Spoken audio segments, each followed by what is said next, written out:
कलंक है रेणु बिष्ट, जो यमकेश्वर विधानसभा की विधायक रही है।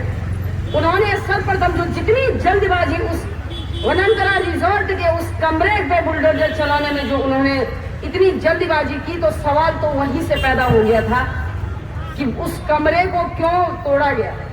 किसी घर में आपने देखा होगा कहीं पे कहीं घटनाएं हो जाती, घर में सुसाइड हो जाते हैं, समाज में सुसाइड हो जाते हैं, क्यों आप उस घर के कमरे को थोड़ी तोड़ा जाता है। पार्टी से जो महिलाएं जुड़ी हुई है, धिक्कार हो उनके लिए और उनके हस्बैंड लोगों के लिए भी, जो नामर्द बने हुए हैं और अपनी मातृशक्ति को अपनी मातृशक्ति को उनके आगे परोस रहे हैं। और वो ऐसी मातृशक्ति है कि जो अपनी बेटियों को तक उन नेताओं को परोस रही है। तो ऐसी मातृशक्ति इस धरती पे कलंक है।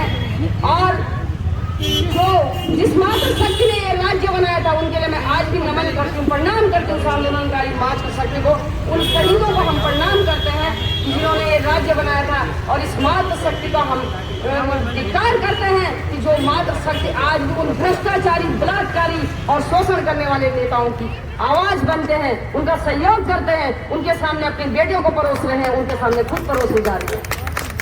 उनको जिन्होंने एक सोच दी है, उन सभी का मैं हार्दिक धन्यवाद करती हूँ। अंकिता भंडारी का जो ये मुद्दा है, आज 3 साल पूरे हो चुके हैं, लेकिन ये हर किसी के कानों में गूंज रहा है, लेकिन हमारी बहरी सरकार के कानों में अभी तक नहीं गूंज रहा है। उनके लिए सिर्फ एक ऐसा कार्यक्रम था, कार्यक्रम हो गया, उसके बाद ये 3 साल भी चले गए, 1 साल और जाएगा, फिर सत्ता की सोच रहे हैं। फिर अपने जो छुटभैया नेताओं को, अपने सदस्यों को बनाने में लग गए। उनके लिए कोई ये मामला, उनके लिए कुछ भी नहीं है। उनको किसी बेटी से कोई मतलब नहीं है।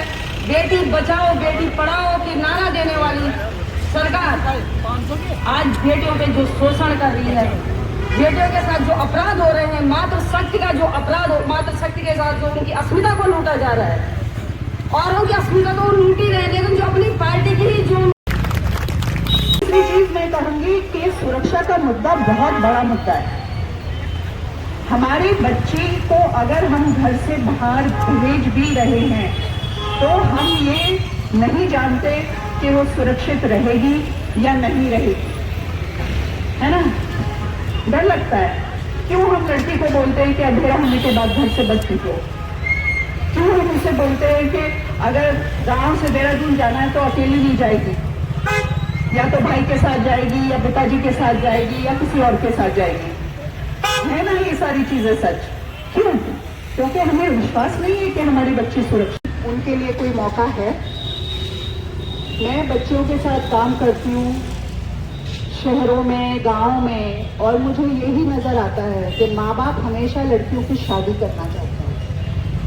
अगर लड़की काम करना चाहती है तो उसको बोला जाता है कि भाई घर से दूर नहीं जाना है, यहीं पे कोई काम हो तो कर लो। सिमर जी ने मुझे मौका दिया।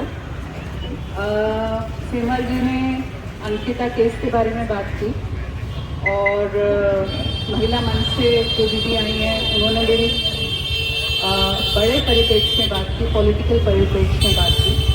मैं कुछ अहम मुद्दे हैं जो हम महिलाएं हैं उत्तराखंड की, हमको उनके बारे में सोचना चाहिए।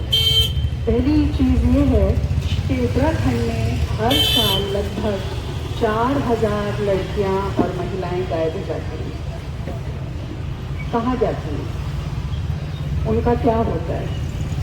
ये हमें सोचने की जरूरत है। हमारी ये लड़ाई जारी रहेगी, चाहे हम कहीं रहें, चाहे हम श्रीनगर रहें, रामनगर रहें या देहरादून रहें, हमें ये लड़ाई हमेशा जारी रखनी है और जारी रहेगी। मैं 1-2 नारे दूंगी, आप लोग उसमें नारे लगाएं। आवाज